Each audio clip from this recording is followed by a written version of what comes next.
하나님 말씀 창세기 4장입니다.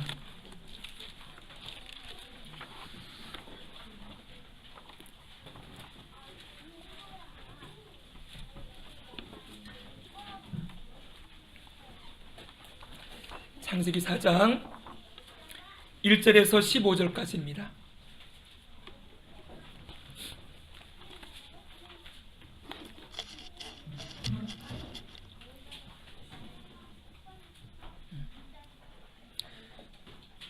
여러분, 우리 아이들이 좀 소리 내도 괜찮지요?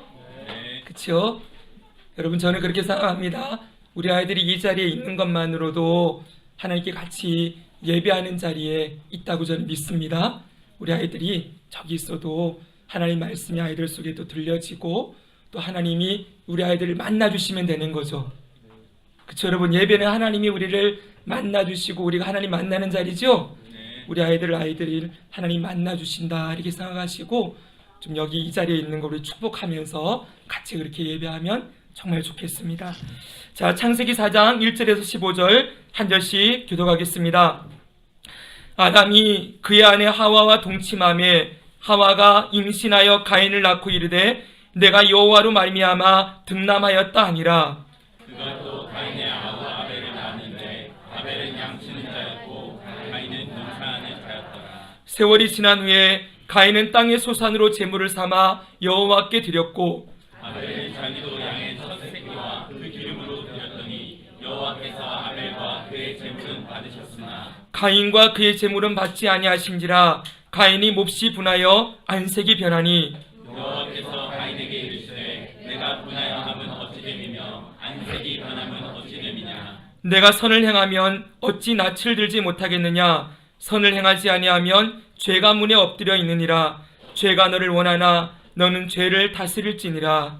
가인이 그의 아우 아벨에게 말하고 그들이 들에 있을 때 가인이 그의 아우 아벨을 쳐 죽이니라. 여호와께서 가인에게 이르시되 내 아우 아벨이 어디 있느냐.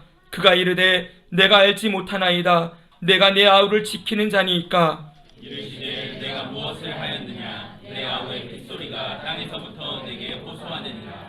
땅이 그 입을 벌려 내 손에서부터 내 아우의 피를 받았은즉 내가 땅에서 저주를 받으리니 내가 밭을 갈아도 땅이 다시는 그 효력을 내게 주지 아니할 것이요 너는 땅에서 피하며 유리하는 자가 되리라. 가인이 여호와께 아뢰되 내 죄벌이 지기가 너무 무거우니이다. 주께서 오늘 이 지면에서 나를 쫓아내시온즉 내가 주의 낯을 배우지 못하리니 내가 땅에서 피하며 유리하는 자가 될지라. 물은 나를 만나는 자마다 나를 죽이겠나이다. 함께 읽겠습니다. 여호와께서 그에게 이르시되 그렇지 아니하다. 가인을 죽이는 자는 벌을 7배나 받으리라 하시고 가인에게 표를 주사 그를 만나는 모든 사람에게서 죽임을 면하게 하시니라. 아멘.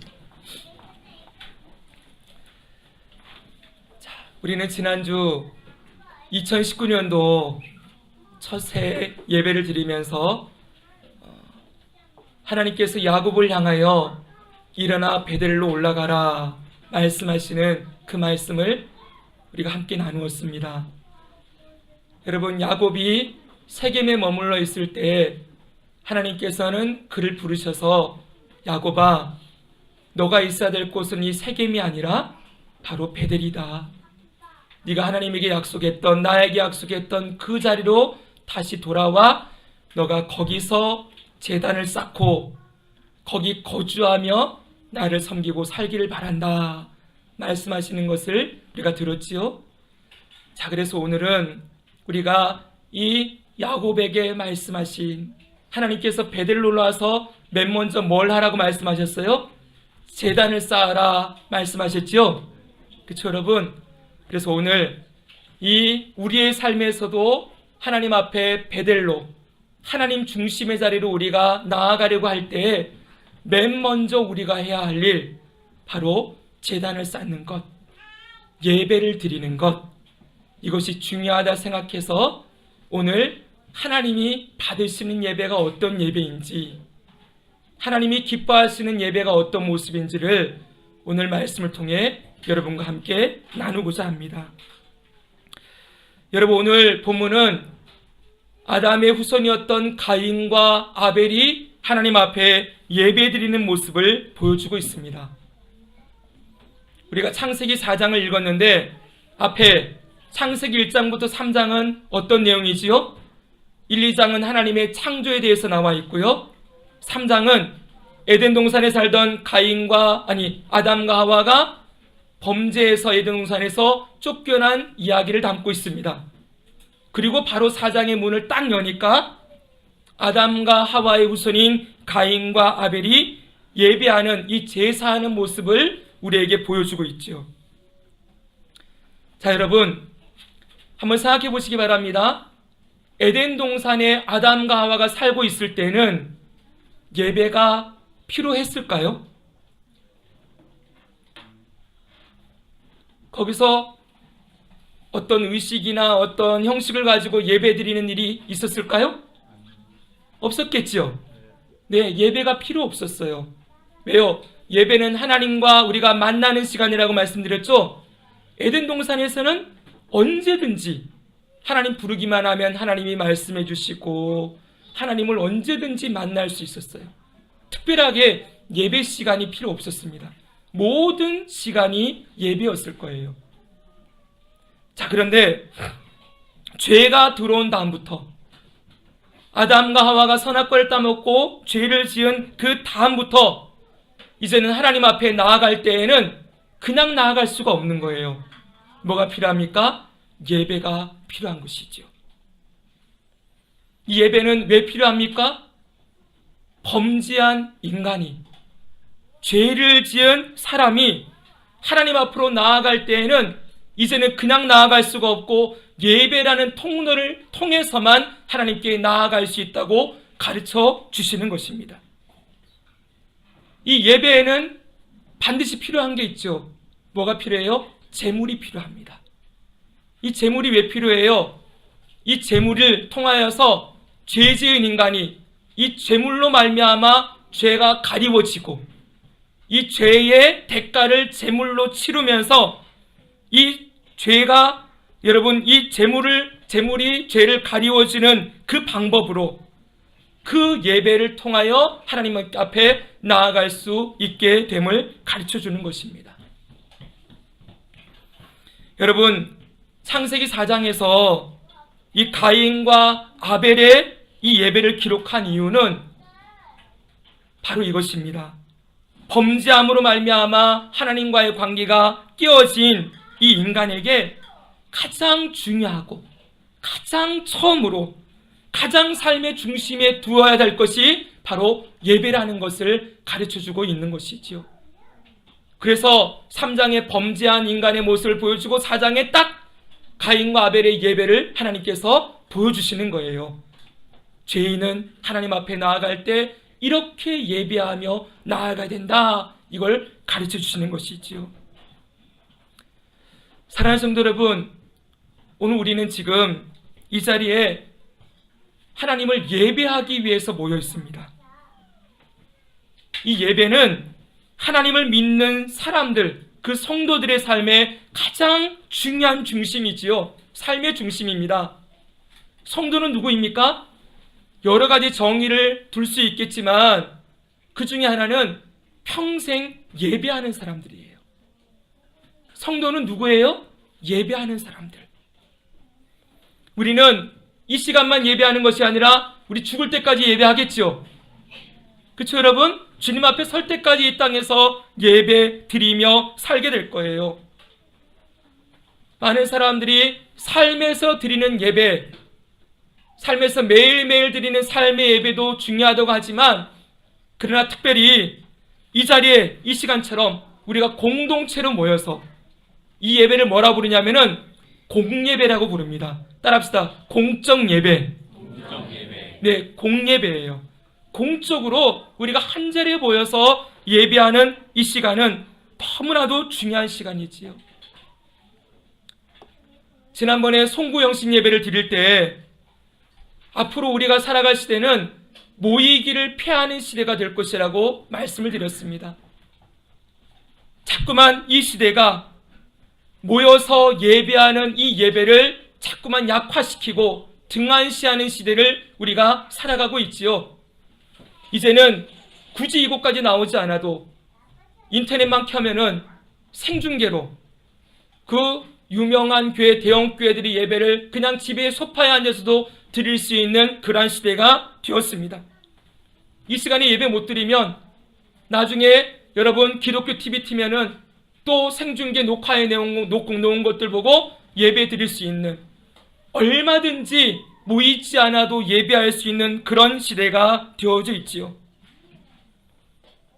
여행 가서도 그냥 1시간 TV 켜놓고 예배 드릴 수도 있고, 그냥 혼자서도 예배 드릴 수 있다. 꼭 모여서 예배 드려야 되는가?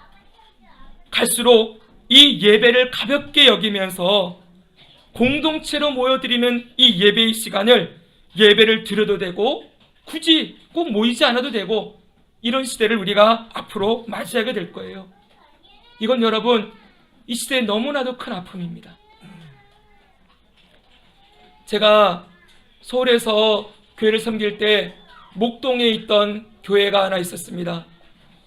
목동에 여러분 갈보리 교회라고 한 4년 동안 제가 섬겼던 교회가 있는데, 여러분 그 교회는 상가교회였어요. 서울에는 상가교회가 좀 열악하지 않습니까? 세종은 어쩔 수 없이 이렇게 상가에 예배를 드리지만은 그 교회는 상가 건물 4층에 있는 교회였어요. 4층에 위치한 교회. 제가 아직도 기억나는 분이 있습니다. 한 권사님이 이광명 권사님이라는 분이었어요. 이분은 집이 저기 강남의 압구정동이었어요. 압구정동에서 목동까지 오려면은, 서울에 좀 계신 분은 알겠지만 올림픽대로를 타고서는 한 30-40분을 달려야 이 목동으로 올 수가 있었습니다. 이분이 굉장히 연로하신 분이었는데, 제가 한 번씩은 이분이 집에 들어가실 때에 너무 머니까 집으로 모시다 드리고 이런 일도 했었거든요. 근데 여러분, 이분은 무릎이 나중에 연로하셔서 제대로 무릎이 시원찮은 분이었어요. 근데 이분이 그 목동에서 압구정동에서 목동까지 예배를 드리러 교회를 나오시는데 버스를 타고 오세요. 거기서 차가 있는 곳도 아니니까. 아들네와 같이 살고 있는데 그들은 예수님 믿지 않았습니다.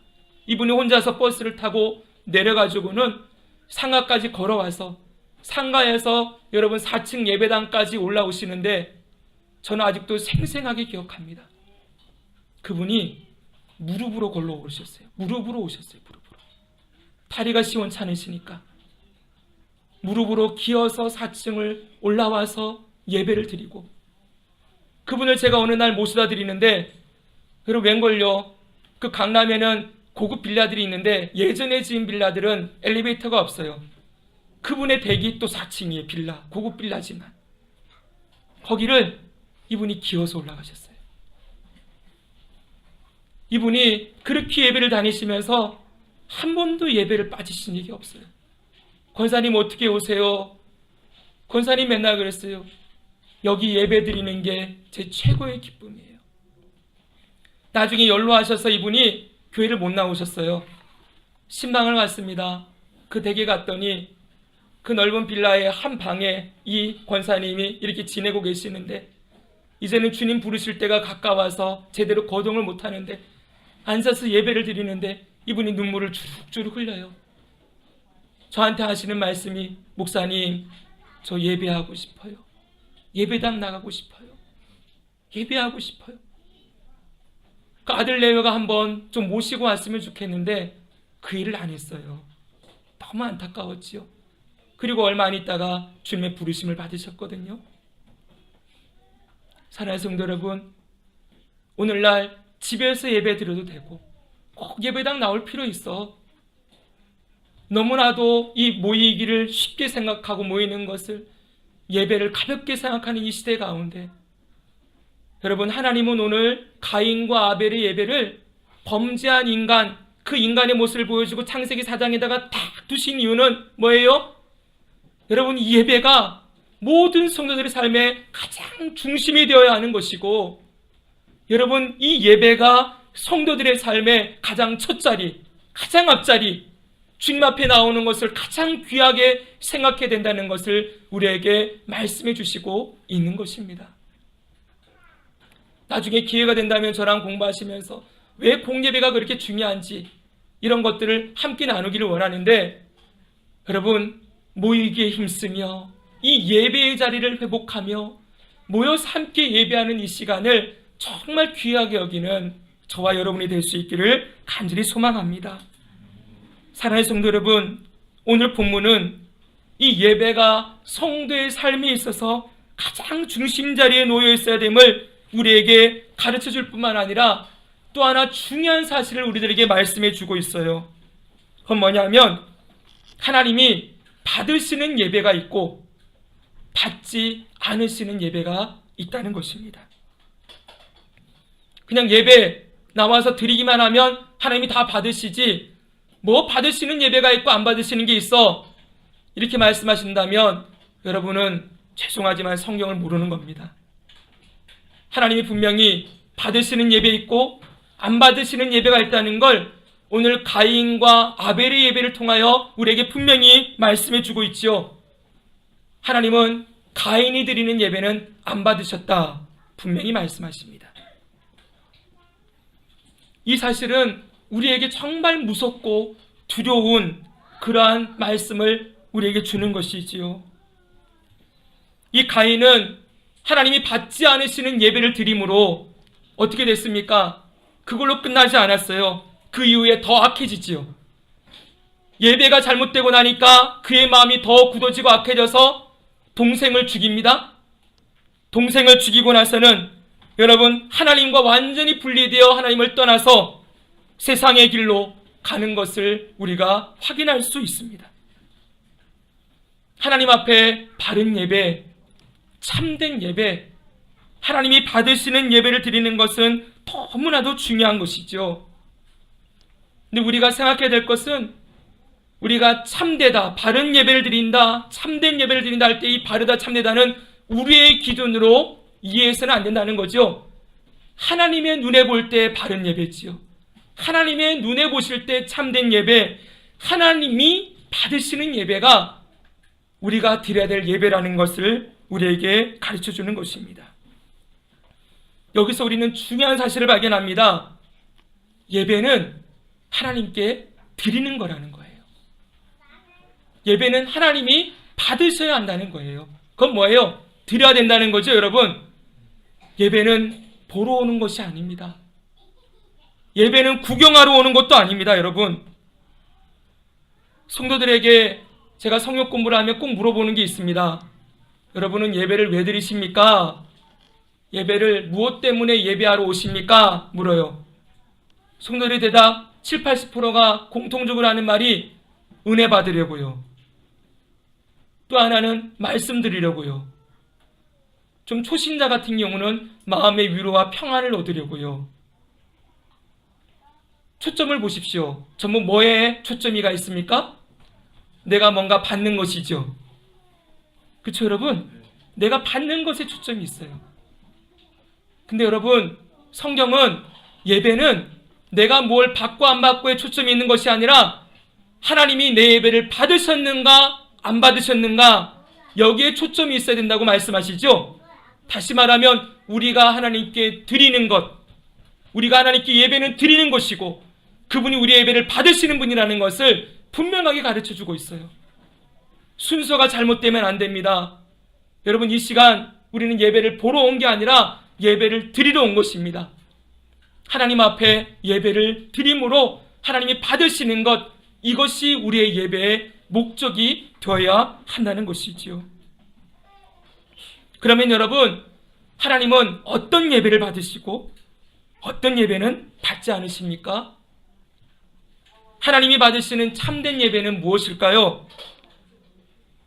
우리가 먼저 알아야 될 것은, 하나님은 재물이 아닌 사람을 받으신다는 것입니다. 따라해봅시다. 하나님은 사람을 받으신다. 예배하는 그 사람을 받으시죠. 오늘 말씀 보십시오. 본문 4절 5절에 보면 이렇게 말씀합니다. 한번 읽어주십시오. 시작.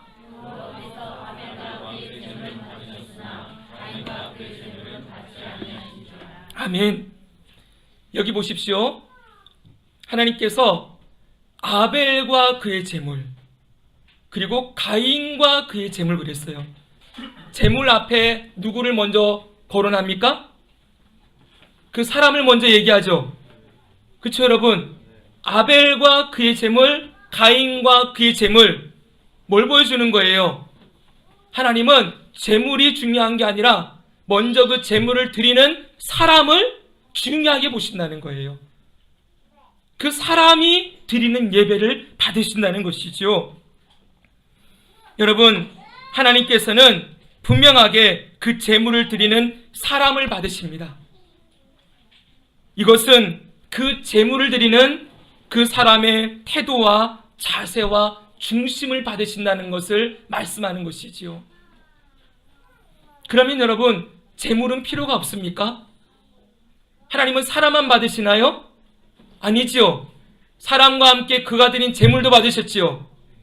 그러면 그 재물도 중요하다는 것을 여러분 우리들에게 가르쳐주고 있습니다. 왠지 아십니까? 그가 드리는 재물에 그 사람의 태도와 마음과 중심이 담겨있기 때문이지요. 재물을 보면 이 사람이 어떤 마음으로 주님 앞에 나와 있는지를 알 수 있다는 거예요. 오늘 가인과 아벨의 이 예배를 한번 보십시오. 이들이 똑같이 예배는 드리는데 뭐의 차이가 있어요? 재물의 차이가 있습니다. 어떻게 차이가 납니까?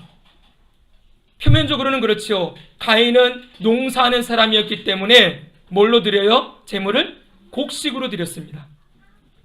아벨은 양치는 사람이었기 때문에 양으로 하나님 앞에 재물을 드렸습니다. 그가 일한 것에서 구별하여 드린 건 맞죠, 여러분? 드린 게 맞습니다. 그런데 왜 하나님은 가인의 예배와 그의 재물은 받지 않으시고 아벨의 예배와 그의 재물은 받으셨을까요? 많은 학자들이 이것에 대해서 많은 의견을 내놓습니다. 근데 크게는 두 가지로 할 수가 있어요. 잘 들어보세요. 첫째는 뭐냐면은 아벨의 예물에는 피가 있었고 가인의 예물에는 피가 없었다. 이렇게 구분하는 분들이 있습니다. 이렇게 주장하는 분들은 어떻게 주장하냐 하면 이미 하나님께서 예배를 드릴 때에는 피 있는 예물을 드려야 된다. 이 피로 말미암아 속지 않은 예물을 드려야 된다는 걸 가르치셨다는 거예요. 언제 가르치셨느냐? 아담과 하와가 범죄하고 난 다음에 에덴 동산에서 하나님께서 어떻게 했어요? 짐승을 죽여 가죽옷을 그에게 입히셨다. 이렇게 말씀하십니다. 바로 이게 바로 하나님 앞에 나아오려면 짐승이 죽어서 그 피로 속죄를 얻고 그것으로 하나님 앞에 나아가야 된다는 것을 미리 알려주신 것이다. 이렇게 말씀하는 것입니다. 어느 정도는 일리가 있지만 그러나 여러분 이건 좀 무리가 있다고 저는 생각해요. 왜냐하면은 여러분 이때는 제사 제도가 세워지지 않았을 때입니다. 제사 제도는 언제 세워집니까? 모세 시대 때. 모세 때 하나님께서 이 시내산에서 제사법을 알려주고 레위기서에 제사법을 기록하게 하셨죠. 거기 보면은 속죄제, 속건제, 번제와제 쭉 나옵니다. 그때 짐승으로 예배를 드리는 제사를 드리는 이 제사법을 확립하셨지요. 근데 거기서도 중요한 게 있어요. 피 없는 제사도 있죠. 어떤 제사가 있어요? 곡물로 드리는 제사, 소제라고 하지요. 피가 없이도 제사 드릴 수 있었습니다. 그렇기 때문에 아벨의 제물에는 피가 있었고 가인에게는 피가 없다. 이건 좀 무리가 있을 수 있죠. 다른 해석이 하나 있습니다. 저는 이 해석을 좀 더 지지합니다. 뭐냐면 두 사람 제물을 보면 구별이 있는가 없는가가 드러난다는 거예요. 아벨의 예물에는 구별함이 있습니다. 뭐가 있다고요? 구별함. 한번 볼까요, 여러분? 말씀 한번 보겠습니다. 3절 4절 한번 읽어주십시오. 시작.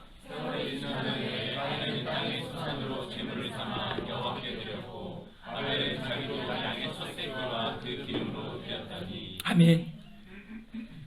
가인은 그의 그냥 소산으로 드렸다 그렇게 되는데 아벨은 좀 다르죠. 가인처럼 드렸다면 어떻게 돼야 되겠어요? 아벨도 양 중에서 한 마리 골라서 드렸더라 이렇게 나와야 되는데 그게 아니죠. 뭐라고 되어 있어요? 첫 새끼와 그 기름으로. 여기 기름이라는 건 우리 시대에는 기름이 너무 흔하지만은 과거에는 여러분 이 기름은 고기에서 가장 좋은 부위였어요. 제사법 보면 기름은 다 거두어서 하나님께 태워서 드리도록 하나님이 하시는 것을 볼 수가 있어요. 다시 말하면 가장 중요한 것, 가장 귀한 것, 거기다가 첫 새끼래요. 첫 새끼는 뭘 의미해요? 첫 것은 나머지 모든 것의 대표예요. 그렇죠 여러분? 아벨은 어떻게 고백하는 거예요? 첫 새끼를 구별하면서 자기의 모든 소유가 하나님의 것이고 그 소유 가운데서 가장 좋은 것으로 하나님 앞에 드리고자 하는 구별의 모습이 있었음을 보여주는 것이지요. 다시 말하면 하나님이 내 모든 것의 주인이 되시고 하나님이 나의 삶에 가장 중요하고 귀하고 가치 있는 분이십니다. 이렇게 하나님을 향한 그 중심의 고백을 담아 제물을 드렸다는 것입니다. 여러분, 가인에게는 이런 구별의 모습이 보이지 않습니다. 아까 말씀드렸죠. 제물에는 그 사람이 하나님 앞에 나아가는 태도와 중심과 자세가 담겨 있다 그랬죠. 오늘 분명하게 두 사람의 예배가 차이가 납니다. 똑같은 자리에서 예배는 똑같이 드렸지만 그 제물에서 누가 진정 하나님 한 분을 예배하고 하나님 한 분을 향하여서 온전한 사랑과 중심을 드리고 있는지 이 제물을 통하여 분명하게 드러났지요. 하나님은 아벨의 예배를 받으셨습니다. 오늘 이 아벨의 예배를 히브리서에 보면은 신약성경입니다. 신약성경 히브리서 여러분 11장에 보면은 이렇게 아벨의 예배를 기록해 놓고 있습니다. 한번 읽겠습니다.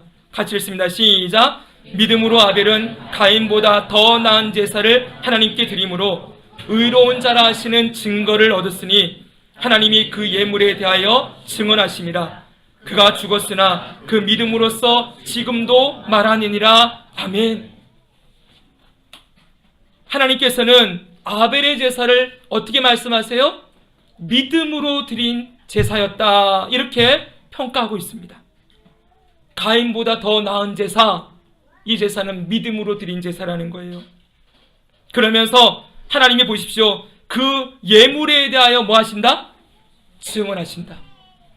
그가 드린 예물이 어떠한 예물이었는지 하나님이 증언하시고 말씀하신다는 거예요.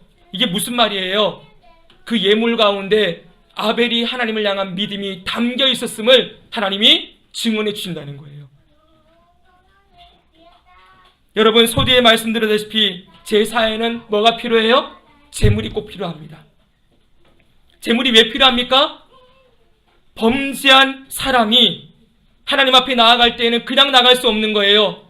자신의 그 죄를 대속할 수 있는 제물을 반드시 가지고 그 제물에 여러분 제물로 인하여서 자신의 죄를 가리우고 덮는 일을 통하여서 하나님의 은혜와 긍휼, 내가 비록 죄인이지만 이 죄를 대신할 제물을 하나님 앞에 드림으로 말미암아 하나님의 은혜와 긍휼을 소망하며 철저하게 하나님이 내 생명의 주인이심을 전심으로 하나님을 의지하는 것이 필요하기 때문에 제물을 드리는 것이지요. 여러분, 이것이 믿음으로 예배하는 거예요.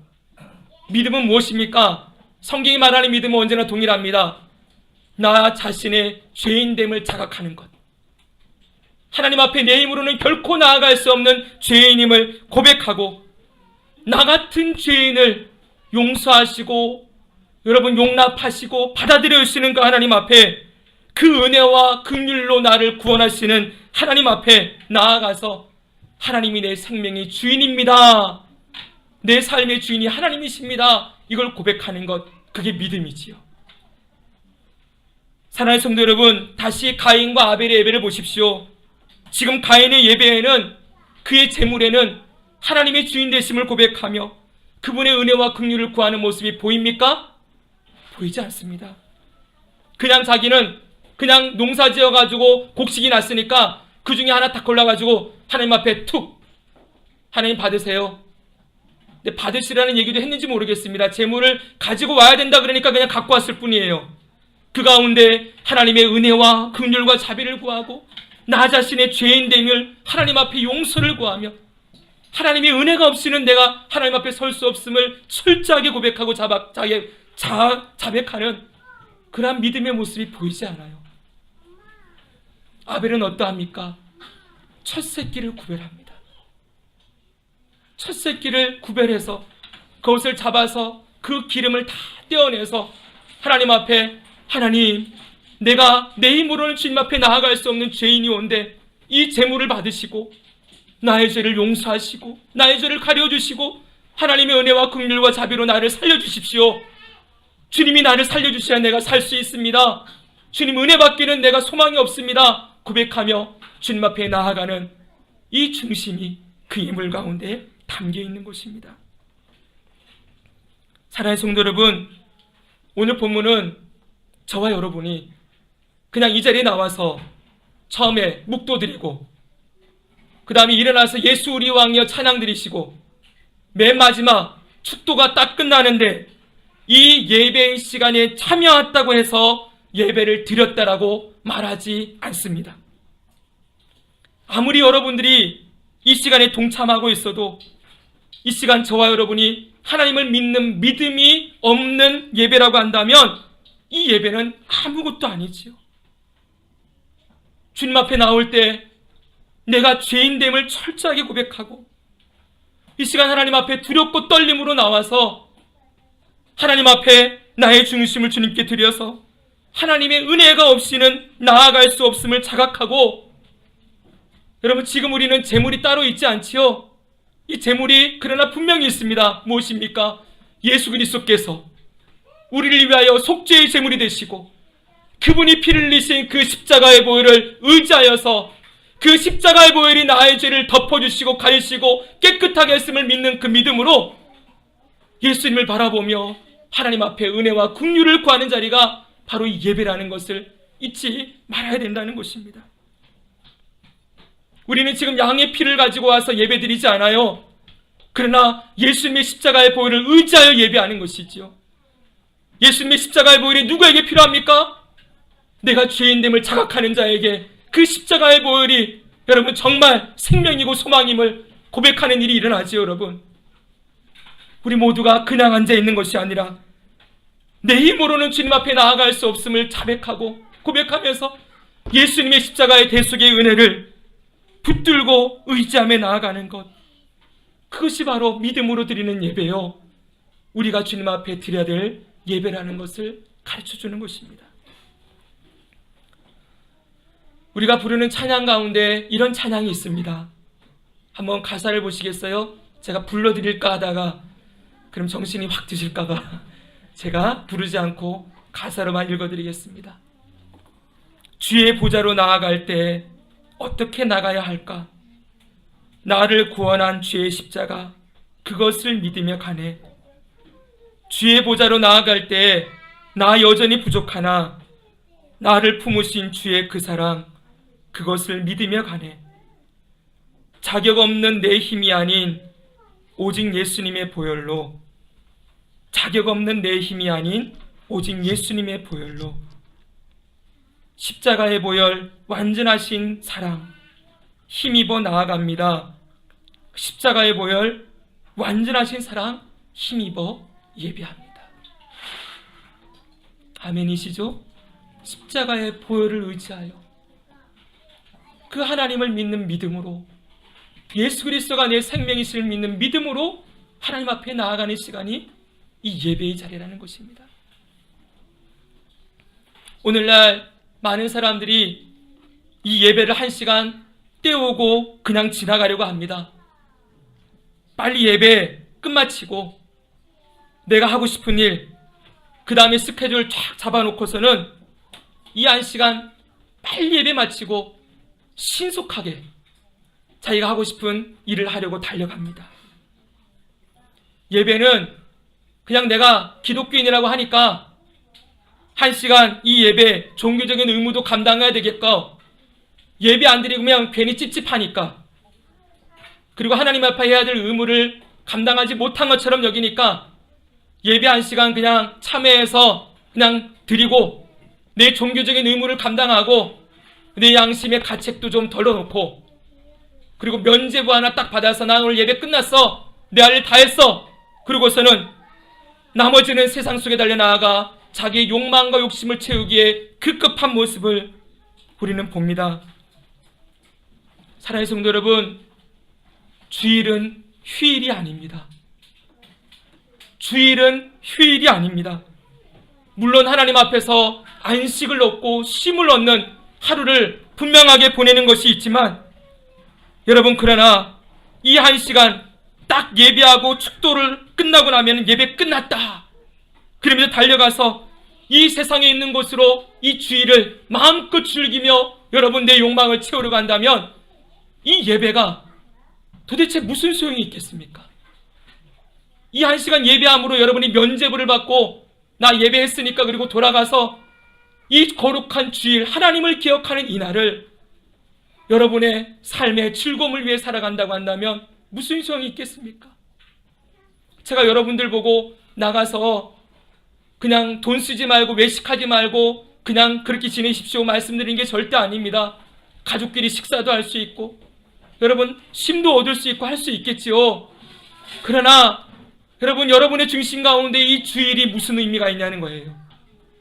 이 주일은 주님의 날입니다. 말 그대로 주님의 날이에요. 우리의 모든 일주일이 전부 주님의 것이고 우리의 모든 날들이 주님의 것인데, 일주일에 하루 구별하여서 주님 앞에 나와 예배드리면서 내 생명이 주님의 것입니다, 내 시간도 내 소유도 내 모든 것이 주님의 것입니다 고백하며 주님을 기억하는 날이 이 주일이라는 것을 잊지 않으셔야 됩니다. 사랑하는 성도 여러분, 마치 가인처럼 자기 멋대로 곡식한당 가져와서 툭 던지고 주님 받으세요, 나 한 시간 예배했어요, 그리고 한 번 엎드렸다 가는 것이 것과 이 예배 끝나고 나면 마음대로 사는 것과 무슨 다를 바가 있겠습니까? 이사야 1장을 보면 이런 말씀이 나옵니다. 한번 같이 제가 앞에를 읽어드리겠습니다. 여호와께서 말씀하시되 너희의 무수한 재물이, 그 중간에 점점점이 이 말씀입니다. 너희의 무수한 재물이 내게 무엇이 유익하뇨?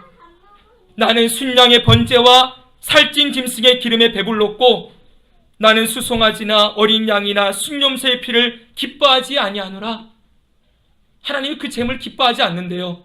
그러면서 이렇게 말씀합니다. 같이 읽습니다. 시작.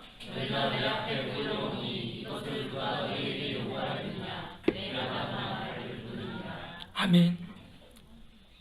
사랑하는 성도 여러분, 예배의 구경꾼이 되지 마시기 바랍니다. 마당만 밟고 돌아가는 사람이 되지 않기를 원합니다. 여러분, 예배 전에 우리 아이들이 앞에 날 찬양하는 거 구경하는 시간이 아닙니다. 제가 아이들이 끝날 때 인사하는 것 하지 못하게 했습니다. 여러분, 아이들이 예배 이 찬양 끝나고 여러분들한테 인사하는 게 아니죠? 그렇죠 여러분? 애들 잘했다 그러면서 박수 쳐주려고 얘네들이 나와 있는 게 아니죠? 같이 찬양하는 거지요. 이 아이들도 하나님께 찬양하는 것이고 우리 함께 하나님 바라보며 찬양하는 시간이 아이들 찬양하는 시간이지 않습니까? 애들 잘한다, 아이고 우리 여원이가 저렇게 하고 있는 게 얼마나 이쁜가, 여러분 그거 보고 있으면 안 되는 거죠. 이 아이가 찬양하는 하나님을 함께 보면서 하나님 나도 쟤처럼 찬양하기 원합니다. 하나님 저 어린아이처럼 저렇게 하나님 한 분만 구하는 거 나도 그렇게 주님 찬양하며 예배하기 원합니다. 저 고백이 나의 고백이 되고 예수님의 십자가의 보혈을 의지하는 그 믿음이 나의 믿음이 되어서 이 시간 하나님 한 분만 보기를 원합니다. 내가 세상에서 범죄하고 세상 사랑하고 멋대로 살다가 왔는데 하나님 이 죄를 좀 용서해 주시고 그리스도의 십자가의 보혈로 나를 좀 덮어주시고 주님 나를 좀 만나 주십시오. 고백하며 주님 앞에 함께 서야지요. 정신없이 허겁지겁 달려나와서 예배 시간 그냥 한 시간 때우고 돌아가면, 마당만 밟고 돌아가면 여러분 양심의 가책은 덜어지겠지요. 종교적인 의무와 책임은 다 했다고 생각하고 끝날지 모르지만 정말 생각해 보세요.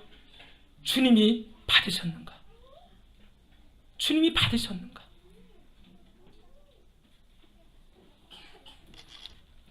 이 시간 우리 모두 오직 하나님의 은혜를 구하고 하나님이 이곳에 임재하시고 우리의 예배를 받으시고 역사하시는 하나님 앞에 우리의 작은 시간, 우리의 작은 예물, 이 연약한 이 중심과 믿음을 가지고 우리의 자격이나 공로가 아닌 예수님의 보혈을 의지하여 주님 앞에 나아가는 이런 예배, 우리 드릴 수 있기를 간절히 원합니다. 저는 소망합니다. 그런 예배 드려보길 원해요. 제가 목회하면서 정말 소망하는 것, 이 자리에서 여러분 우리가 함께 예배드리고 전문을 나아갈 때 우리 속에 내 예배를 하나님 받으셨구나, 내 예배를, 내 찬양을 하나님 받으셨구나, 내가 드리는 이 예물 하나님이 받으셨구나, 내가 드리는 이 시간 하나님이 내 예배를 받으시고 기뻐하시는구나. 여러분, 이런 확신이 우리 가운데 넘쳐흐르고 하나님이 내 예배를 받으신 것에 대한 그 기쁨이 우리 안에 흘러넘쳐서 하나님 감사합니다, 하나님 너무나도 기쁩니다, 하나님이 내게 전부입니다, 이렇게 고백하며 이 문을 나서는 일들이 우리 세종남북교회 예배 가운데 이루어지기를 간절히 기도하며 소망합니다. 그래서 여러분, 예배의 감격과 기쁨이 회복되어지고 주님 만나주시는 그 은혜 때문에 너무 감사해서 또 이 예배의 자리를 사모하고 또 예배의 자리를 사모하여 일주일에 한 번 그냥 나와가지고 주일날 한 번, 일요일 11시, 12시에 드리는 이 예배, 요 시간만 왔다가 가는 것이 아니라 여러분, 수요일도 나오고 새벽도 나오고 예배의 자리를 사모하면서 주님 만나는 그 자리에 나와 주님 만나는 기쁨이 회복되어지기를 간절히 원합니다. 삶에서도 매일매일 주님 만나는 기쁨, 여러분, 하나님이 우리를 만나주는 기쁨이 얼마나 큰 건지 여러분 그런 거 아십니까?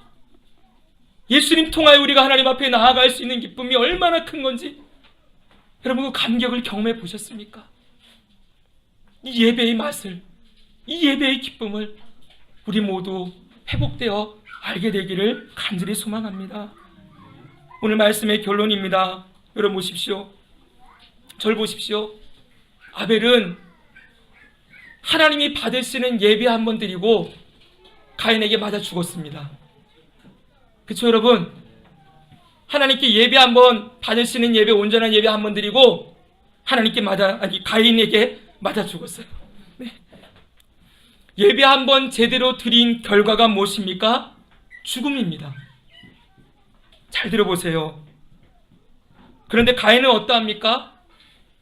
그는 동생을 죽인 다음에, 이제는 동생을 분노를 가지고 죽였던 그 가인이 다른 사람이 나를 죽일까봐 두려워합니다. 그러고서는 하나님을 떠나서 이리저리 방황하다가 나중에는 요 15절 뒤에 보니까 가인이 성을 쌓았대요. 성을 쌓고 그 안에 들어가서 거기 그냥 머물러 살다가 죽습니다. 한 사람은 예배 드리다가 형한테 맞아 죽었고, 한 사람은 동생 죽이고 성 쌓고 살다가 오래오래 살다가 죽었습니다. 세상의 눈으로 보면 어떠합니까?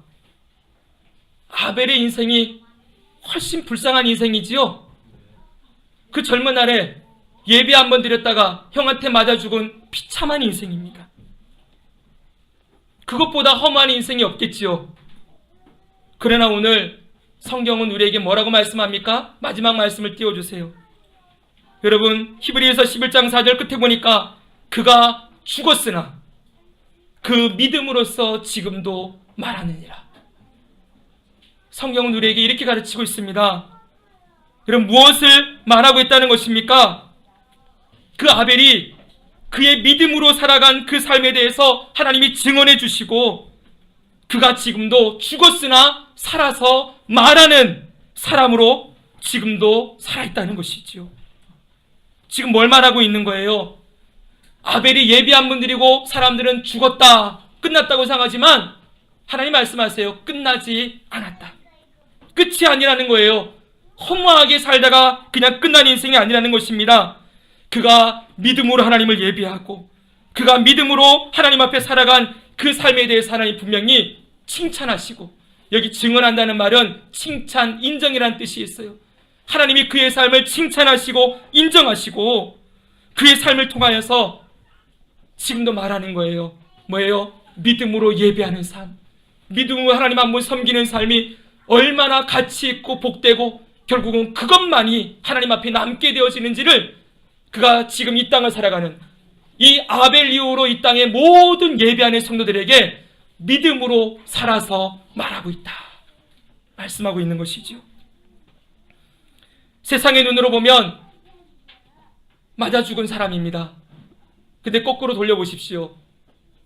성경의 눈으로 보면 그는 가장 먼저 천국에 들어간 사람입니다. 그렇죠, 여러분? 그 성경에 기록된 사람들 가운데 가장 첫 번째로 하나님의 나라에 들어간 사람입니다. 그뿐만이 아니죠. 그는 죽었으나 지금도 살아서 하나님을 섬기는 예배하는 모든 성도를 위하여 믿음으로 하나님 예배하는 것이 무엇인지, 성도의 삶의 가장 중심이 무엇이어야 되는지를 오늘도 우리에게 가르치는 증인이 되어 있는 것입니다.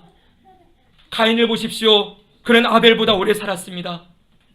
그러나 그의 남은 인생은 두려움과 허무함으로 가득 찬 삶이었습니다. 하나님과의 관계도 깨지고 사랑과의 관계도 다 깨트려진 게 진짜 성에 들어가서 그냥 성 쌓고 살다가 평생 살다 죽었어요.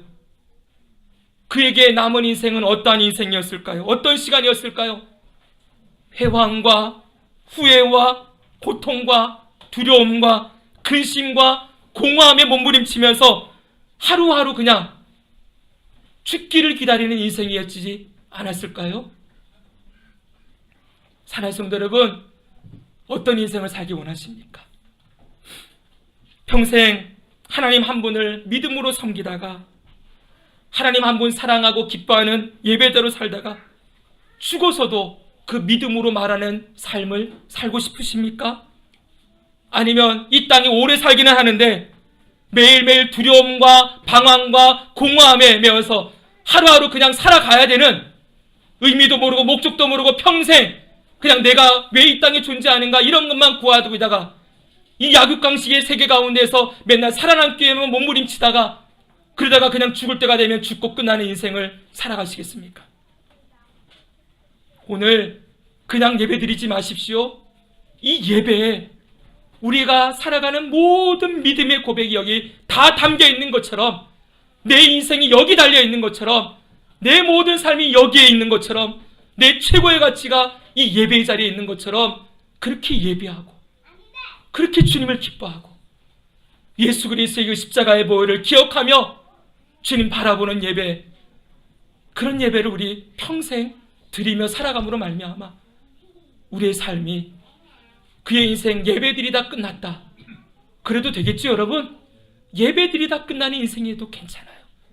주님이 우리 삶에 대해 증언하시고 죽어서도 말하는 삶으로 우리를 부르실 것을 기대하면서 여러분 그렇게 주님 예배하고 주님 섬기고 베델로 올라가 주님 예배의 자리를 회복하는 저와 여러분이 되기를 주님의 이름으로 간절히 축원합니다. 아멘. 기도하겠습니다. 살아계신 하나님, 우리에게도 이런 예배를 드릴 수 있는 중심을 허락하여 주옵소서. 어느 순간 믿은 지 오래되어서, 교회 다닌 지 좀 오래되어서 그냥 습관적으로 마당만 밟고 가인과 같이 아무런 중심도 주님 사랑함도 없이 그냥 한 시간을 때우고 지나가는 예배, 주님 우리가 멈추게 하여 주옵시고, 주님 예배 가운데 내 생명이 있음을, 나의 구원이 있음을, 오직 예수 그리스도의 십자가의 보혈의 그 공로와 은혜가 나를 살리시고 나에게 생명을 주셨음을 기억하며 감사와 기쁨과 감격으로 하나님이 나의 예배를 받으시는 것이 얼마나 큰 은혜인가를 기억하고 주님 받으시는 예배를 드리기 위하여 몸부림치며 주님 앞에서는 예배자들 되게 하여 주시옵소서. 하나님이 찾으시는 예배자, 영과 진리로 드리는 그 예배자를 하나님 찾으시는 그 하나님의 부르심 가운데 우리가 응답하고 평생 이 자리에서뿐만이 아니라 모든 삶의 자리에서 예배자로 살아가므로 그의 삶이 예배하다가 끝났다고 말할지 모르지만 예배하는 삶으로 믿음을 증가하고 죽어서도 그 믿음을 전하고 나누는 자로 살아갈 수 있도록 우리 모두를 인도해 주시기를 간절히 바라옵고 우리의 권위신 예수님의 이름으로 기도드립니다. 아멘.